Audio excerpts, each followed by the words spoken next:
Привет, друзья! Сегодня в Германии сразу несколько новостей, которые вызвали оживленные обсуждения. Канцлер Фридрих Мерц отправится на военную базу и познакомится с техникой НАТО. Зачем именно сейчас? Обычная находка в лесу обернулась находкой века – бронзовый кинжал возрастом 3500 лет. Бизнес в Лейпциге жалуется на налоги и бюрократию. Может ли город потерять статус делового центра? В Гамбурге охрана в метро выходит на работу с бодикамерами на форме. Как это изменит ситуацию? Железные дороги снова разочаровали. Опоздания поездов бьют рекорды. В Тюрингии статистика показала неожиданный тренд. Молодежь все дольше живет с родителями. И еще министр финансов намекнул на возможное повышение налогов для богатых. Это вызвало активное обсуждение. Все эти события мы разберем подробно, и вы сможете составить свое мнение. Подписывайтесь прямо сейчас, чтобы не пропустить важные новости и вместе обсуждать, что происходит в Германии. Итак, 28 августа канцлер Германии Фридрих Мерц впервые посетит морскую базу в Ростоке. Он начнет с закрытого разговора с командующим флотом, после чего познакомится с командным центром НАТО, отвечающим за оперативное планирование в Балтийском регионе. Затем он отправится к действующему фрегату «Бавария» на вертолете. На борту корабля Мерц пройдет экскурсию, а затем ему покажут демонстрацию возможностей флота. Будут видны учения по защите от воздушных и подводных угроз, операции снабжения с моря и оборона от ракетных атак.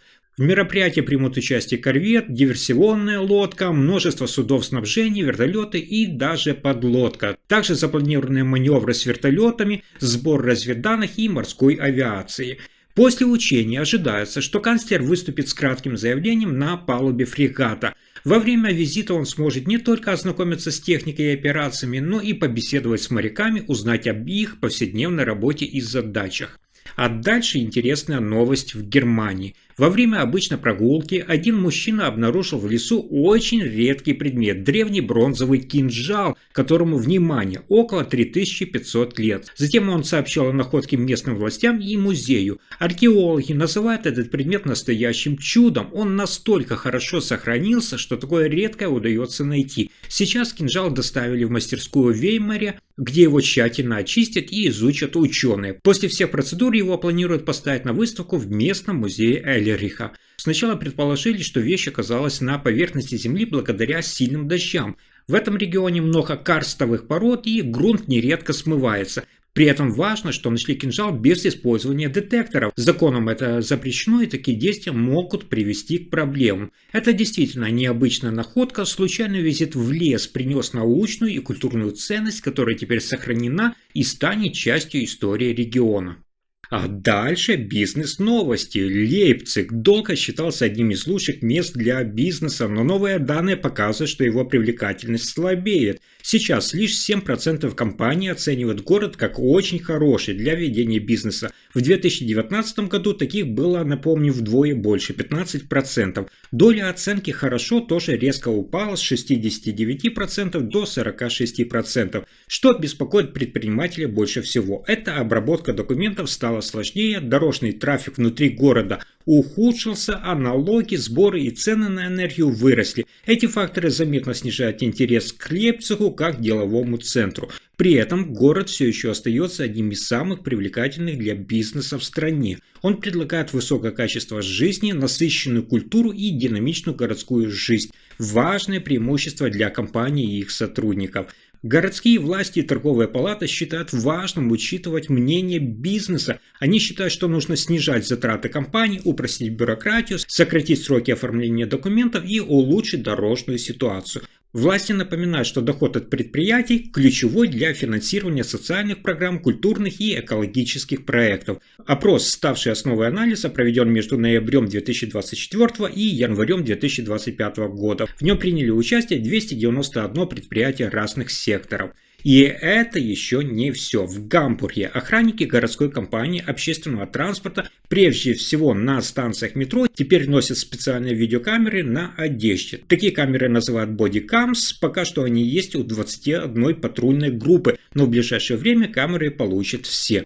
Цель нововведения – это повысить ощущение безопасности у пассажиров и одновременно защитить сотрудников от агрессивного поведения. По словам городских чиновников, когда пассажир видит, что его снимают, он обычно ведет себя спокойнее, а конфликт легче предотвратить. Камеры не начинают запись внезапно, включение всегда предварительно объявляется. Но при этом они захватывают происходящее за 60 секунд до включения. Такую запись называют предзаписью. Это помогает зафиксировать полный ход событий, к тому же на камере всегда видно, что ведется запись, а яркий красный индикатор сообщает об этом всем окружающим. Руководство охраны объяснило, ежегодно происходит около 40 случаев агрессии к сотрудникам, и хотя сейчас таких случаев стало меньше, меры безопасности все равно усиливаются.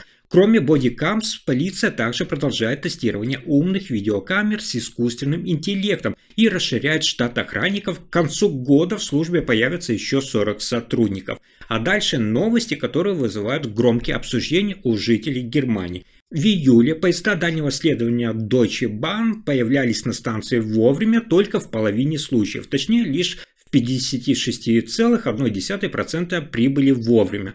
Это худший показатель за весь год и почти на 6% пунктов хуже, чем в июле прошлого года. Напомню, что для статистики опозданием считается задержка на 6 или более минут. Пропущенные рейсы при этом в статистику не попадают. В первой половине 2025 года ситуация тоже остается серьезной. Лишь около 64% всех поездов дальнего следования прибыли вовремя. Это означает, что больше трети рейсов прибыли с опозданием и снова не удалось достичь той цели, то есть компания ставит себе ориентир попадания в диапазон от 65 до 70%. Руководство компании объясняет ситуацию исторически плохим состоянием инфраструктуры. Устаревшие пути, перегруженные участки, многочисленные и иногда незапланированные ремонтные работы приводят к сбоям и замедлению движения. Министр транспорта четко охарактеризовал сложившуюся ситуацию как неприемлемую. По его мнению, текущий уровень пунктуальности всего 60-65% это слишком низок. Он настаивает, что поезда должны прибывать вовремя хотя бы в 80-90% случаев. Также он рассматривает возможность кадровых изменений в руководстве железнодорожного оператора в ближайшие месяцы. А дальше я хочу вам рассказать об интересной статистике в Германии. В Тюрингии все меньше взрослых детей остаются жить с родителями. В прошлом году среди живущих в родительском доме детей старше 18 лет их доля составляла 26,8%. 10 лет назад таких было почти треть, 29,5%. Большая часть этого снижения пришлась на тех, кто старше 27 лет. Их стало меньше на 20%. Зато число молодых людей от 18 до 26 лет, живущих дома, наоборот, выросло на 8,5%. Это значит, взрослые выезжают раньше, а молодежь задерживается дольше. Интересно, что в таких семьях преобладают мужчины. Среди молодежи от 18 до 26 лет 60,8% парни, а среди тех, кто старше 27 лет, уже их 76,2%. Такое поведение наблюдается и в масштабах всей Германии. Женщины съезжают от родителей в среднем, внимание, в 23,1 года, а мужчины позже, в 24,6 года. В целом в Германии взрослые покидают дом в среднем в 23,9 года. Это раньше, чем в других странах Европейского Союза, где средний возраст составляет, внимание, около 26 лет.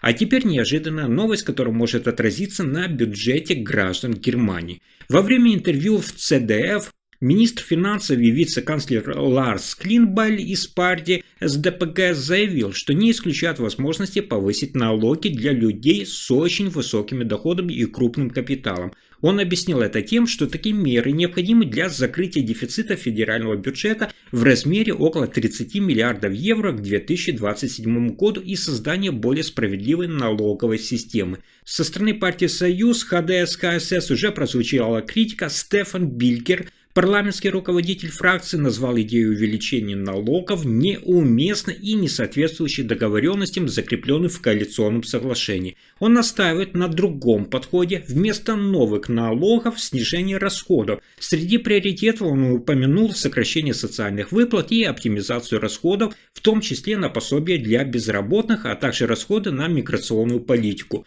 Билькер подчеркнул, вместо повышения налогов страна нуждается в ослаблении налоговой нагрузки. нагрузки, чтобы поддерживать экономический рост. Он отметил начатые реформы уже сейчас. Это сокращение в госаппарате и оптимизация ряда сфер, которые уже приносят экономию в миллиарды евро, и выразил готовность продолжать этот путь. Если информация оказалась полезной, ставьте лайк, подписывайтесь на канал и делитесь видео. Спасибо за просмотр.